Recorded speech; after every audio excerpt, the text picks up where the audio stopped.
quarto do Hospital Albert Einstein, em companhia do deputado Jair Bolsonaro e do deputado Flávio Bolsonaro, candidato ao Senado pelo Rio de Janeiro. Eu agradeço muito ao deputado Bolsonaro, que vai falar pela primeira vez, depois do atentado que sofreu, sobre um fato sem precedentes na história brasileira. Um candidato com grandes chances de vencer a eleição foi esfaqueado durante uma manifestação popular a seu favor. Então eu queria perguntar o seguinte, deputado: um episódio desse tipo, de tal forma dramático, muda a cabeça de qualquer pessoa exposta a esse tipo de violência. No seu caso, o que o senhor acha que mudou? Na cabeça, o que o senhor passou a pensar diferente? Eu entendo que esse atentado sim, que no meu entender foi algo planejado. O senhor acha que é um atentado político? Político, esse atentado político, na menor dúvida, porque me tirando de combate, você pega os 3, 4 próximos da relação, são muito parecidos. Queria saber o que o senhor sentiu no momento. O senhor comparou um soco no estômago, a sensação. A dor foi exatamente essa, né? A dor, quando eu levei a pancada, eu pensei que um cara tivesse dado um soco, uma pedrada meio de longe. O senhor não viu o rosto dele? Não, o rosto dele não vi. Eu vi um vulto, não teria condições de dizer a cara dele, não teria condições. Tá. Eu vi que tinha um vulto que se aproximou e deu uma estocada. E quando eu caí, eu falava para o segurança, né?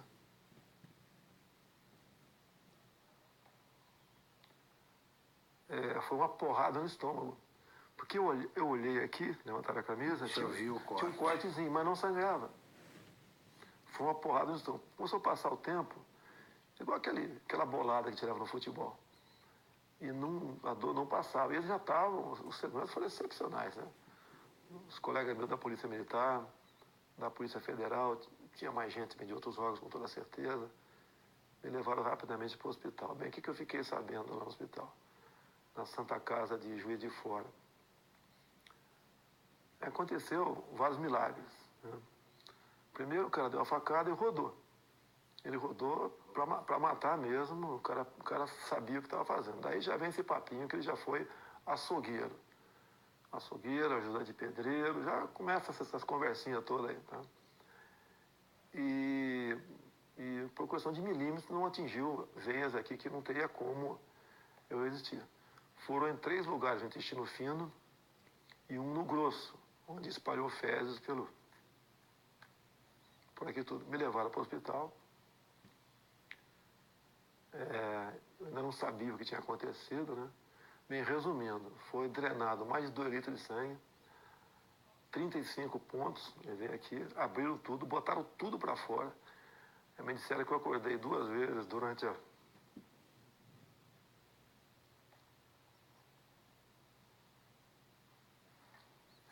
cirurgia, mas eu não estava sentindo dor, nada.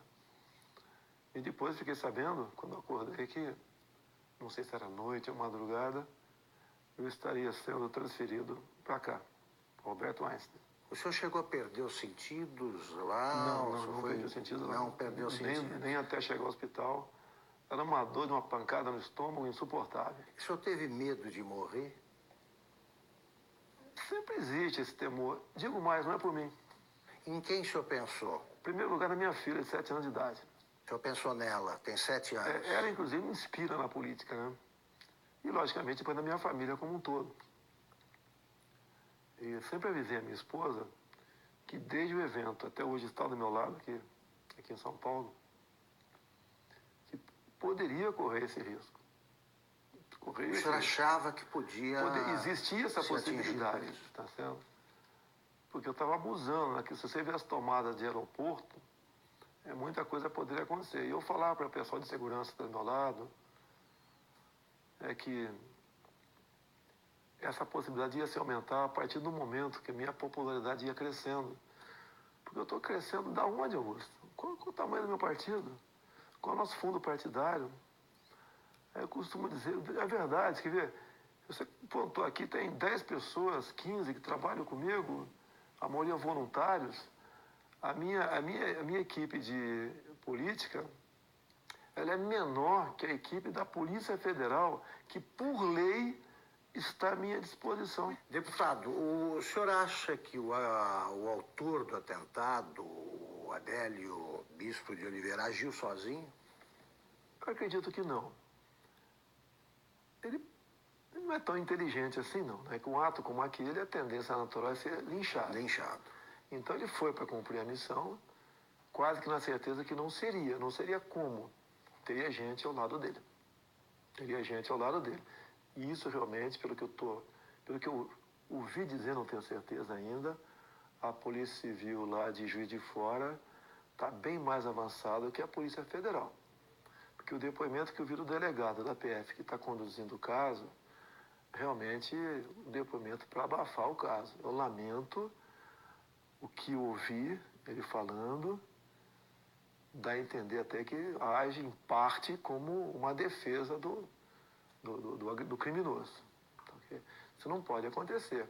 Eu não quero que inventem um responsável. Longe disso. Quer que apurem o caso. Eu falar que tal partido, tal não sei o quê. Não. Dá para apurar o caso. Dá para apurar. Tem uma passagem dele pela Câmara, ou melhor, uma passagem falsa dele pela Câmara no dia 6 de setembro. Quando tu vai na Câmara, ô Augusto, você se identifica? Eu estou no anexo 4, no gabinete tal. É fotografado. É fotografado. Então, quem foi? Isso seria um álibi no futuro, que se não fosse pego ali, não, ele esteve na Câmara. Então, a Câmara dos Deputados, estou também junto ao pessoal do meu gabinete, a Polícia Legislativa trabalha com muita lisura, tenho muita amizade com a imprensa tem que apurar. A imprensa tem que apurar. Sabe que tem parte da imprensa que tenta acalmar o negócio ali, né? Mas tem que apurar. Porque o que está em jogo é o poder. Eu chegando lá, nós quebraremos o sistema. Não é na ignorância, não. É na lei. Deputado, aliás, que tipo de castigo o senhor acha que o seu agressor merece? É uma tentativa de homicídio, né? Tem que ser o que está na lei. No Brasil não existe pena acima de 30 anos. Agora, eu costumo dizer muitas vezes, tentativa de homicídio, ou seja, eu estou vivo por milagre. Por que a pena dele tem que ser abaixo de um homicídio em si? Vamos mudar isso no futuro, se Deus quiser, caso seja presidente. E mais ainda, acabarmos com progressão de pena. E não ficar dando ouvido a entidades de direitos humanos que o presidiário vive em más condições. Quem estaria em péssimas condições de dia seria minha família se eu tivesse morrido. O senhor acha, para evocar argumentos invocados por adversários, que essa pregação do senhor contribuiu para a radicalização que teria levado a esse tipo de ato, de atentado? Como é que o senhor vê esse argumento? Exatamente o contrário. Eu sou vítima daquilo que eu combato. Eu costumo dizer nas minhas máximas, né? Eu prefiro a cadeia cheia de vagabundo do que o cemitério cheio de inocentes. Eu tenho projetos em Brasília, muitos deles inspirados na legislação de alguns estados norte-americanos, como, por exemplo, a lei dos 3 crimes. Lá, Augusto, se o elemento comete 3 crimes, não interessa quais sejam. Tem estados que começa com 25 anos, inafiançável não, sem progressão. Eu copiei esse projeto e botei 10 anos. Vou lutar para que seja aprovado. Não tem cabimento. Você pega um elemento, às vezes, cometeu um crime bárbaro aí. Aí você vai na ficha criminal dele, tem 50 passagens pela polícia. O cara cometeu 3 crimes, 10 anos sem progressão. Saiu, fez de novo, passa para 20. O ser humano só respeita o que ele teme. Se cometer crime, a punição é quase inexistente. Há um estímulo para você ser criminoso. Um exemplo que tenho falado muito é de uma deputada federal, uma japonesinha aqui de São Paulo. Ela teve uns 15 anos atrás, o filho de 8 anos sequestrado e executado em cativeiro. Já imaginou alguém matando uma criança de 8 anos de idade em cativeiro? Você é pai, você é mãe, imagine uma situação dessa. O elemento foi pego logo depois. Era um ex-funcionário dela. foi condenado à pena máxima, mas depois de 6 anos foi para o semiaberto. Estou vendo que o senhor está entusiasmado com o programa de governo aí, mas eu quero ainda resgatar esse fato. Eu posso dar, só para dar uma claro. Eu quero dar um depoimento aqui do sofrimento, da angústia nossa quando aconteceu. Eu ia te perguntar como é que foi vista a coisa do outro lado. Ali. Meu irmão Carlos, ao lado e do outro lado. O meu irmão Carlos está acompanhando meu pai direto nessa agenda, dando suporte para ele, foi importantíssimo, né? E eu fiquei sabendo por um jornalista. Eu estava sendo da sessão na LERJ, me ligou, seu pai está bem? Eu fiquei sabendo que tentaram dar uma facada nele lá em Juiz de Fora. Você estava onde? Eu estava na LERJ. Aí quando ele percebeu que eu não sabia o que tinha acontecido, ele falou assim para mim, pode ficar tranquilo que, pelo que eu sei, não foi nada grave não. Foi um sentimento que eu não tinha sentido antes. Eu subi, fui no gabinete de um deputado, que eu estava indo para conversar com ele, um deputado evangélico. Rapaz, quando eu cheguei lá, tinha uns 15 pastores no gabinete dele. E eu não sei porque eu sabia, me deu uma vontade, eu comecei a chorar muito, explicando o que tinha acontecido, sem saber o que tinha acontecido, né? E aí, eu não sabia. Não sabia, mas eu chorava com medo do que pudesse acontecer, mas tinha certeza que não ia acontecer o pior. Pressentiu? Tinha certeza que não ia acontecer o pior. Mas pressentiu que podia ser fiz aquela oração, todo mundo ali, pela saúde dele. Eu entrei no carro, foram as horas mais longas da minha vida no trânsito, que era a véspera de feriado. E aí eu sabia assim, meu irmão tá lá com ele, tá bem cuidado, tá num bom hospital. E aí, mas eu fui me acalmando no caminho, né? Aí quando eu cheguei lá, que os médicos me explicaram o que era, é que eu falei assim, cara, foi milagre, esse cara não sabe o que aconteceu, né? Ele estava acordando meio grogue. Você achou que seu pai poderia morrer? Eu em momento algum achei que ele fosse morrer, em momento não. algum. Eu tinha uma paz dentro de mim que isso não ia acontecer. Mas quando eu vi o que tinha acontecido, a gravidade, o que os médicos me contaram, meu irmão me deu uma noção do que tinha acontecido também. E aí olha só o que esse cara me falou. Ele chamou, eu não tinha muita força para falar na hora. E aí ele me chamou pertinho da boca dele assim, né? Encostou o ouvido nele. Não foi com essas palavras, foi assim, se deram mal, tô vivo. O cara no momento desse não tá pensando na saúde dele, tá pensando no todo, no que ele representa. Então, eu tenho cada vez mais orgulho dele. Muito. E agora tá aliviado. É um choro de alívio, né? E certeza de que Deus está preparando uma coisa muito grande para o nosso Brasil e está usando o cara aí. Com certeza. Deputado, o senhor costuma ser apresentado assim pelos adversários como um risco à democracia, né? Eu gostaria que o senhor dissesse o seguinte, quer dizer, a democracia, o senhor vai defender a democracia acima de tudo? Que recado o senhor dá para quem duvida que o senhor seja um admirador do regime democrático? Esses caras que falam que são um risco para a democracia, na verdade, são um risco aos esquemas dele. Não vai ter mais indicação para BNDES, Banco do Brasil, Caixa Econômica, Banco da Amazônia, Banco do Nordeste, com esse critério. Botar lá a indicação de um amigo para que use essas instituições em causa própria. Isso vai deixar de existir. O exemplo mais claro foi o BNDES. Todo mundo sabe o que aconteceu lá. Então eu sou um risco, sim. Eu sou um risco àqueles que vivem pendurados em estatais do governo. Nós temos em torno de 150 estatais. Conversei com o Paulo Guedes, que rapidamente... Vai privatizar estatais. Eu falei, Paulo Guedes, nós vamos priorizar um estudo muito acurado. Não vai haver injustiça com ninguém. Mas algumas serão privatizadas, certamente. Vou dizer muitas. Tá? No governo do PT, umas 50 foram criadas. Temos até uma estatal do trem-bala, eu não sei ainda. Isso. Tem lá algumas dezenas de apadrinhados ganhando uma fortuna por mês. A tal da EBN também. É outra que você tem que olhar com muito carinho, porque é um orçamento de um pouco mais de 1 bi por ano, uma TV que ninguém assiste. E está lá, amigos do rei estão lá. Então, as estatais que são ociosas, com toda certeza serão privatizadas. Agora, existem estatais que são estratégicas. Tenho conversado com o Paulo Guedes, né? Banco do Brasil, Caixa Econômica. Para mim, são estratégicas. Então, isso daí estão fora de cogitação. E mesmo assim, temos outras, você tem que ver o critério, o modelo para privatizá-la. Não é jogar para cima quem pegar, tem que pegou. examinar. E uma grande preocupação que nós temos. Nós não podemos ser inquilinos de nós mesmos aqui no Brasil. Tem um país aí fora, China, que nós queremos manter relações comerciais com eles, sim, até há interesse por parte deles, mas não podemos permitir que a China ou qualquer outro país, em vez de comprar no Brasil, venha comprar o Brasil. Perfeito. Deputado, a ex-senadora Marina Silva diz o seguinte, que a prova de que as ideias do deputado Jair Bolsonaro não funcionam, sabe que a prova disso foi o próprio atentado, porque tanta gente protegendo não conseguiu impedir que o ataque acontecesse.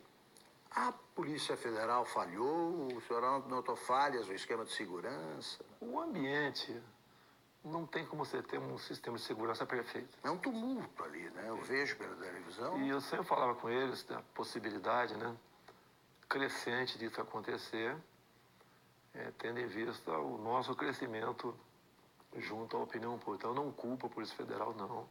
Eles até ajudaram muito com os policiais militares do Rio que estavam comigo lá. Isso vai evitar, evidentemente, esse tipo de manifestação. Não, eu até as eleições, eu estou em alta até o dia 31. Sim. E a recomendação, eu não posso sair de casa. Se eu levar um esbarrão na rua com a situação que eu estou aqui, pode botar tudo a perder. Então, eu não posso ir para a rua, realmente. Eu peço a compreensão dos amigos. Pretendo, a partir do dia 1º, agora, em todo o horário eleitoral gratuito, fazer uma live e conversar com o pessoal sobre as eleições. A última que fizemos, chegou live, né, ao vivo, está 275 mil pessoas presentes. Estão cá com uma aceitação muito boa, porque eles acreditam que a nossa proposta sempre é a verdade acima de tudo. E o Brasil também, né, como o nosso alvo principal, ninguém entende como um país que tem tudo como esse, ser o que é. Se você olha para o Japão, Coreia do Sul, para Israel, olha o que eles não têm, olha o que eles são.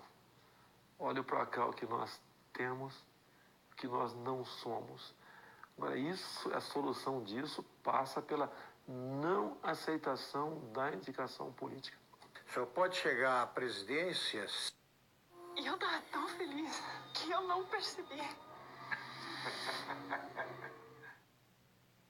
Sem equipe e sem gente até para compor o ministério. O senhor vai aceitar a adesão o que o senhor vai estabelecer como pré-requisitos para aceitar o apoio de outro partido? O senhor aceitaria do Centrão, por exemplo? Não vai existir isso aí, Augusto. Não vou dizer que tem bons parlamentares em vários partidos e tem gente honesta dentro da Câmara também, tá? Mas não será esse o critério, é a competência. Eu quero, por exemplo, um ministro da Ciência e Tecnologia voltado para a pesquisa, para a inovação. O senhor não sabe quem é? Ainda tem um nome de longe, né, que a gente pensa nele. Não sei se seria o mais adequado ou não, tá certo? Mas é um pouco inexperiente ainda. O nosso querido coronel da Aeronáutica, Marcos Pontes, o astronauta. Sim. Poderia ser uma pessoa para lá ou para compor o ministério, ou para compor. Então, o ministério é importantíssimo. O que faz o jovem sair do Brasil? Falta de oportunidade aqui. Então, você não pode ter uma pessoa nesse ministério. O senhor vai nomear por critérios, pelo critério da competência, é isso? Olha só, quando eu juntei 120 parlamentares, e vai aumentar esse número, que o meu partido, eu acho que vai fazer uns 30 deputados. Estou acreditando, um número modesto. Eu acho que vou ter o apoio de quem vota em mim, votar nos candidatos a federal, a senador, a estadual do meu partido. Eu acho que isso vai acontecer bastante. Até eu vou pedir para não votar no 17, votar no candidato, que tem uma cláusula de barreira aí. São Paulo, por exemplo. Não adianta o meu filho Eduardo, que deve ter 1 milhão de votos, junto com voto de legenda, poder fazer 8 deputados federais. Esse federal tem que ter 30 mil votos, senão eu não tomo posse. Então ele tem que votar no candidato, e não no 17. Eu posso não ser o ideal, nem teremos nunca o ideal. Mas eu acho que o remédio para o momento, tendo em vista aos demais candidatos que estão aí, seria eu, não teria outro remédio no momento. Para a gente buscar o ponto de inflexão e fazer uma política de verdade no Brasil. E essa maneira de não aceitar indicações políticas, como tenho conversado com parlamentares, uma maneira de resgatar, buscar o resgate da credibilidade do deputado. O senhor não vai aceitar? Não tem como aceitar. Você pode ver. O Onyx Lorenzoni, por exemplo, no meu entender, seria um excelente chefe da Casa Civil, mas não é indicação partidária, mérito dele. Ele vestiu essa camisa comigo, tá ok? Ele também passou por um momento difícil a vida dele, não questão de saúde, né? Então, é uma pessoa que